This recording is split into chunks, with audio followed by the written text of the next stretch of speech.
Assalamu alaikum students.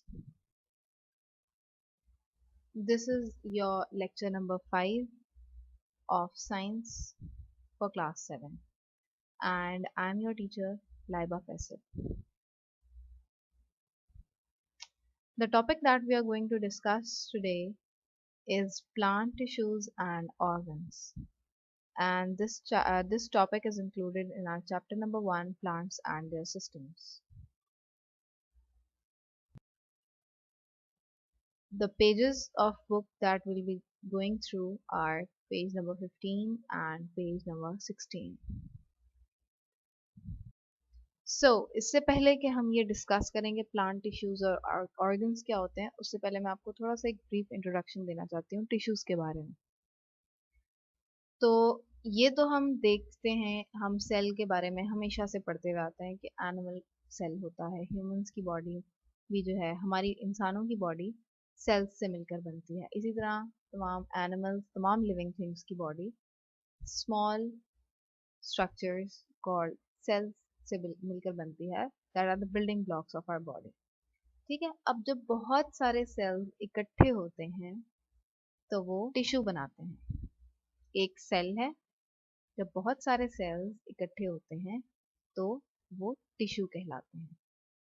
इसी तरह अगर हम प्लांट्स की बात करें तो प्लांट्स भी मुख्तलिफ सेल्स से मिलकर बनते हैं, और जब सेल्स इकट्ठे होते हैं, ज़्यादा होते हैं, मिलकर टिश्यू बनाते हैं। अब हम प्लांट टिश्यूज की बात करेंगे कि प्लांट टिश्यूज बेसिकली होते क्या हैं। Plants are multicellular. Multicellular का मतलब एक से ज़्यादा सेल्स से मिलकर बने हुए होते हैं। तो प्लांट्स मल्टी सेल्यूलर होते हैं, यानी इनकी बॉडी में एक से ज़्यादा सेल्स मौजूद होते हैं and are made up of different types of cells. यानी ये नहीं कि एक ही तरह का सेल उनकी पूरी बॉडी को फॉर्म करता है, नहीं, ऐसा नहीं होता। पूरी बॉडी उनकी डिफरेंट टाइप्स ऑफ सेल्स से मिलकर बनी होती है, यानी जो प्लांट बॉडी है मैं उसकी बात कर रही हूँ। Cells that do the same job group together to make tissue, यानी वो सेल्स जो एक जैसे काम कर रहे हैं वो मिलकर टिश्यू बनाते हैं। तो बेसिकली सेम सेल्स का जो ग्रुप है वो टिश्यू कहलाता है। Group of same cells doing the same job together is called tissue. Cells that contain chloroplasts, for example, make photosynthetic tissue whose job is to carry out photosynthesis। अब यहाँ पे आपको ये एग्जांपल दी जा रही है प्लांट टिश्यू की। Basically मैं आपको बताती हूँ कि क्लोरोप्लास्ट क्या होते हैं। क्लोरोप्लास्ट एक तरह का पिगमेंट है जो कि प्लांट के कुछ सेल्स में मौजूद होता है, और ये उन सेल्स में होता है जिन्होंने फोटोसिंथेसिस का प्रोसेस करना होता है। फोटोसिंथेसिस का प्रोसेस क्या होता है ये मैं आपको पहले भी बता चुकी हूँ। प्लांट का फूड मेकिंग प्रोसेस है, यानी वो प्रोसेस जिसमें प्लांट्स अपना फूड खुद बनाते हैं उसे हम फोटोसिंथेसिस कहते हैं। तो ये फोटोसिंथेसिस बहुत सारी मुख्तलिफ चीज़ों की मदद से होता है। उनमें से एक होते हैं क्लोरोप्लास्ट, यानी जिन सेल्स में क्लोरोप्लास्ट मौजूद होता है उन सेल्स में फोटोसिंथेसिस होता है। ठीक, इतनी बात क्लियर कि वो सेल्स जिनमें क्लोरोप्लास्ट मौजूद होता है उन सेल्स में फोटोसिंथेसिस होता है। तो सेल्स दैट कंटेन क्लोरोप्लास्ट, यानी ऐसे सेल्स जिनमें क्लोरोप्लास्ट होता है वो मिलकर फोटोसिंथेटिक टिश्यू बनाते हैं। whose job is to carry out photosynthesis, जिसका काम क्या है, यानी फोटोसिंथेटिक टिश्यू का काम क्या है, फोटोसिंथेसिस करना। अब आप ये सेल्स देख रहे हो, इन सब में क्लोरोप्लास्ट मौजूद है और ये सारे सेम काम कर रहे हैं। जैसे कि हमने ऊपर वाली लाइन में पढ़ा, cells that do the same job together, तो सेम काम कर रहे हैं तो वो एक तरह का टिश्यू बनेगा जो कि फोटोसिंथेटिक टिश्यू कहलाता है। तो बेसिकली हम चार तरह के टिश्यूज डिस्कस करेंगे: photosynthetic tissue, xylem tissue, phloem tissue, protective tissue. हम एक एक की डिटेल पढ़ेंगे आगे। So starting with the first one, that is photosynthetic tissue. Photosynthetic tissues, leaves have lots of photosynthetic tissues। ये हम पहले भी पढ़ चुके हैं कि प्लांट्स में जो लीव्स हैं वो फूड फैक्ट्रीज कहलाती हैं, यानी फूड फैक्ट्रीज का मतलब वहाँ पे फूड बनता है, प्लांट का फूड लीव्स में बनता है। तो अब ऑफ कोर्स फोटोसिंथेसिस का प्रोसेस कहाँ होना है, लीव्स में होता है। तो अब ये सारे जो फोटोसिंथेटिक टिश्यूज होते हैं ये कहाँ पे मौजूद होते हैं? लीव्स के अंदर। यहाँ पे आपको एक फोटोसिंथेटिक टिश्यू की छोटी सी एग्जांपल दिखाई जा रही है। ये वो सेल्स हैं जिनके अंदर क्लोरोप्लास्ट मौजूद है। क्लोरोप्लास्ट का कलर ग्रीन होता है, इसीलिए लीव्स जो हैं वो ग्रीन कलर के होते हैं। अब वो सेल्स जिनमें क्लोरोप्लास्ट मौजूद है मिलकर फोटोसिंथेटिक टिश्यूज बनाते हैं, और ये फोटोसिंथेटिक टिश्यूज लीव्स में बहुत ज्यादा तादाद में मौजूद होते हैं। और इनका काम क्या है? फूड प्रिपेयर करना, फोटोसिंथेसिस का प्रोसेस कैरी आउट करना। Next one is xylem tissue. Xylem tissue carries water and minerals from the roots to the leaves. Xylem tissue का काम क्या है? ये basically roots में और stem में मौजूद होते हैं। Xylem tissues plant की roots और stem में मौजूद होते हैं, और इनका काम क्या है? roots जितना भी पानी absorb कर रहा होता है अपने soil से, वो सारा वाटर या कुछ मिनरल्स जो वो अपने सॉइल से, मट्टी से एब्जॉर्ब कर रहा है, वो सारा ऊपर लीव्स तक लेकर जाना, यानी the process of taking water and minerals from roots to the leaves is carried out through xylem tissue. यानी जाइलम टिश्यू मदद करता है कि रूट्स से लीव्स तक पानी को पहुंचाया जाए।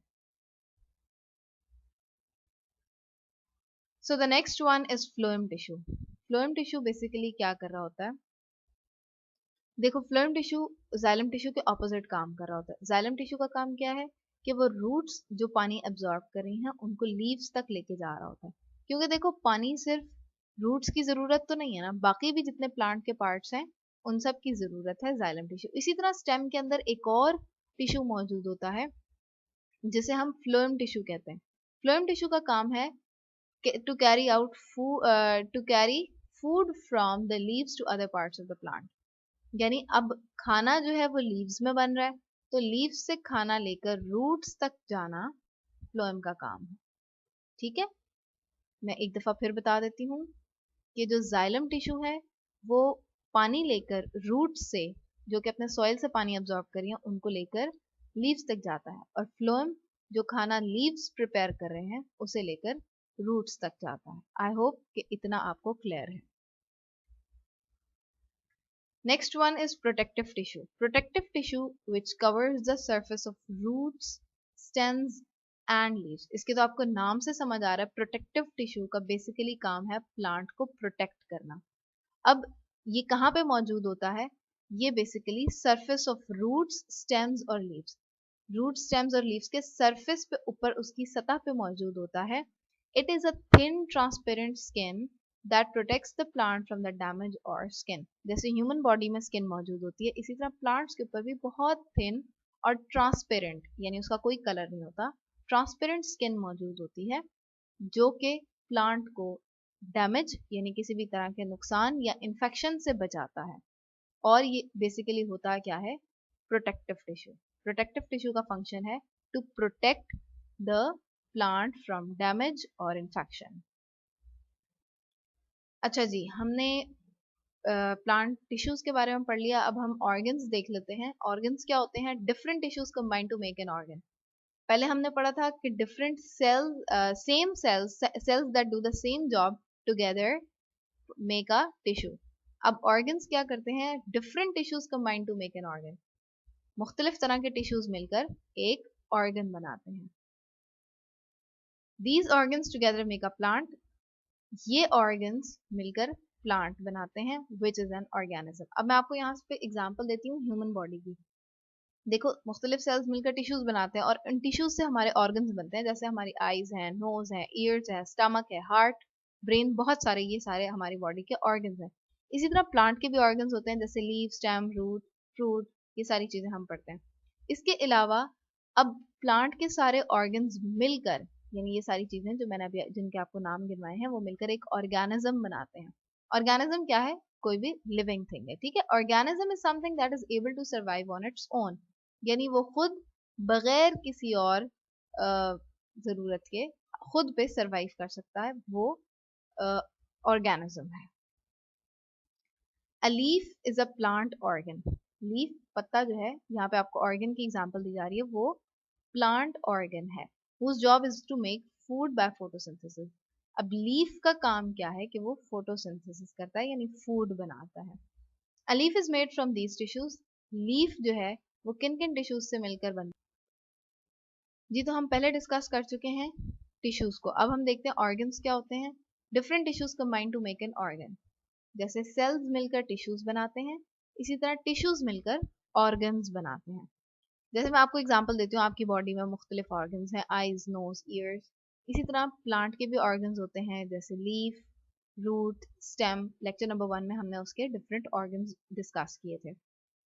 These organs together make a plant which is an organism. अब मुख्तलिफ organs मिलकर क्या बनाते हैं? Organism. और उस organism का नाम यहाँ पे उन्होंने plant बताया. यानी जाहिर है plant के organs हैं तो वो मिलकर एक plant बनाएंगे जो कि एक organism है.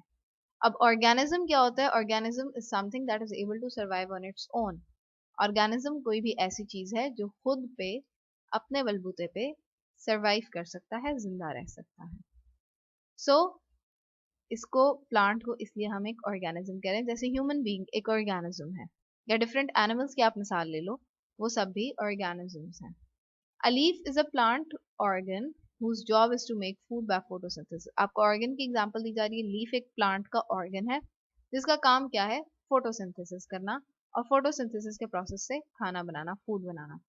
Leaf is made from these tissues. अब लीफ में कौन कौन से टिश्यूज होते हैं? जाइलम, फ्लोएम तो ऑफ कोर्स मौजूद होंगे. जाइलम क्यों? क्योंकि रूट से पानी लीफ में आ रहा है. फ्लोएम, फ्लोएम इसलिए मौजूद है क्योंकि लीफ में जो फूड बन रहा है वो सारा रूट्स तक जाएगा.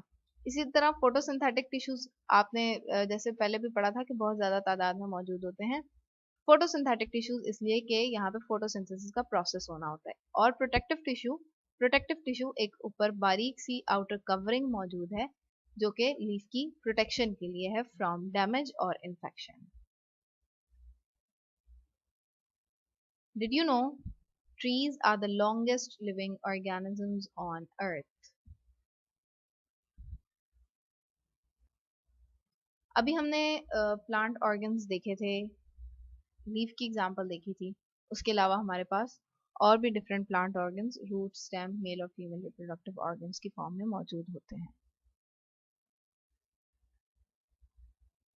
लीव्स को डिस्कस करने के बाद अब हम रूट्स को थोड़ा डिटेल में डिस्कस कर लेते हैं. Their job is to hold the plant in the ground. इनका काम है पौधे को होल्ड करके रखना ग्राउंड में. They also take in water and minerals from the soil. ये सॉइल से तमाम मिनरल्स और पानी, वाटर एब्जॉर्ब करके प्लांट के डिफरेंट पार्ट्स तक पहुंचाते हैं. The tips of roots are sensitive to gravity, that is why they grow down into the soil. I hope कि आपको ग्रेविटी के बारे में पहले भी पता होगा. ग्रेविटी एक्चुअली हमारी ज़मीन के अंदर एक ख़ास तरह की क़ुव्वत मौजूद है जो कि मुख्तलिफ चीज़ों को अपनी तरफ अट्रैक्ट करती है. जैसे आप देखते हो हर चीज़, कोई भी चीज़ यहाँ पे हवा में आपको उड़ती हुई नज़र नहीं आ रही होती, एट दी एंड उसने ज़मीन की तरफ अट्रैक्ट होना होता है. यानी फॉर एग्जाम्पल आप ज़मीन पे क्यों स्टेबल हो? क्योंकि ज़मीन के अंदर एक ख़ास किस्म की एनर्जी मौजूद है, जैसे ग्रेविटी कहते हैं. उसकी मदद से आप ज़मीन पे स्टेबल होकर खड़े हो सकते हो. अगर ये ग्रेविटी ना हो तो आप ज़मीन पे खड़े नहीं हो सकते, फिर आप हवा में उड़ रहे होते. इसी वजह से ये जो इसकी टिप्स हैं, रूट की जो टिप्स होती हैं वो ग्रेविटी के लिए बहुत ज़्यादा सेंसिटिव होती हैं. यानी ग्रेविटी की तरफ इनकी अट्रैक्शन बढ़ती है. इसीलिए कुछ अरसे के बाद जैसे जैसे प्लांट ग्रो करता है तो उसकी रूट्स भी जो हैं वो बढ़ती चली जाती हैं, ज़्यादा बड़ी होती जाती हैं, क्योंकि वो ग्रेविटी जो है वो उन रूट्स को अपनी तरफ अट्रैक्ट करती है और रूट्स उस ग्रेविटी को एक्सेप्ट करके बड़ी होती चली जाती हैं, उनका साइज इंक्रीज हो जाता है. The next one is stem. The stem keeps the plant upright and holds the leaves so they can get sunlight and exchange gases with the surrounding air. अब स्टेम एक प्लांट को upright hold करके रखती है, सीधा खड़ा रखती है, और लीव्स को भी एक पोजीशन देती है ताकि वो अच्छी सनलाइट हासिल कर सकें. इसके अलावा जो मुख्तलिफ गैसेस एक्सचेंज हो रही होती हैं, मुख्तलिफ गैसेस प्लांट्स जो हैं वो इन्वायरमेंट को दे रहे होते हैं, और उनमें से जैसे हम ब्रीद इन कर रहे होते हैं, ब्रीद आउट कर रहे होते हैं, ऑक्सीजन हमारी बॉडी में जा रही है और कार्बन डाइऑक्साइड हमारी बॉडी से बाहर आ रही है, इसी तरह प्लांट्स में भी गैसेस एक्सचेंज हो रहा होता है। कुछ गैसेस प्लांट से निकल कर एनवायरनमेंट में जा रही होती हैं और कुछ एनवायरनमेंट से प्लांट में आ रही होती हैं। तो ये सारा काम करने के लिए लीव्स को एक खास पोजीशन चाहिए होती है जो कि स्टेम की मदद से उनको प्रोवाइड की जाती है। Flowers appear at the end of stems so insects can get to them easily. Flowers जो हैं वो स्टेम्स की एंड पे मौजूद होते हैं, शाखों की एंड पे मौजूद होते हैं, वो इसलिए ताकि इंसेक्ट्स जो हैं वो इजीली उन पर आकर बैठ सकें। The third part is male and female reproductive organs. Male and female reproductive organs basically are in the flowers. यानी ये जो मेल और फीमेल रिप्रोडक्टिव ऑर्गन्स हैं ये फ्लावर्स में मौजूद होते हैं। रिप्रोडक्टिव ऑर्गन्स क्या होते हैं ये हम पहले भी डिस्कस कर चुके हैं। Flowers are usually brightly coloured. Flowers basically अक्सर औकात खुश रंग होते हैं, बहुत खूबसूरत उनके रंग होते हैं and scented to attract insects, और उनकी खुशबू भी बहुत अच्छी होती है। खुशबू उनकी अच्छी होती है और उनके कलर अच्छे होते हैं ताकि मुख्तलिफ कीड़े मकोड़े, मुख्तलिफ इंसेक्ट्स जो हैं वो आकर उन पर बैठ सकें, उनकी तरफ अट्रैक्ट हों बेसिकली। ये था आज का हमारा टॉपिक। अब नेक्स्ट है आपका homework. You have to complete the attached work of day 2 in your register. आपकी वेबसाइट पे इस तरह का होमवर्क शो हो रहा होगा। आपने इस फाइल को डाउनलोड करना है या खोल लेना है और आपने ये काम अपने रजिस्टर्स में कॉपी करना है इसी तरह जैसे मैंने किया हुआ है इसमें। और अगर आपको इस लेक्चर से रिलेटेड कोई भी क्वेश्चन है या कोई भी ऐसी बात है जो आपको समझ नहीं आई तो वो आप योर क्वेरीज के बॉक्स में जाके पूछ सकते हैं। Meet you in the next lecture. Thank you.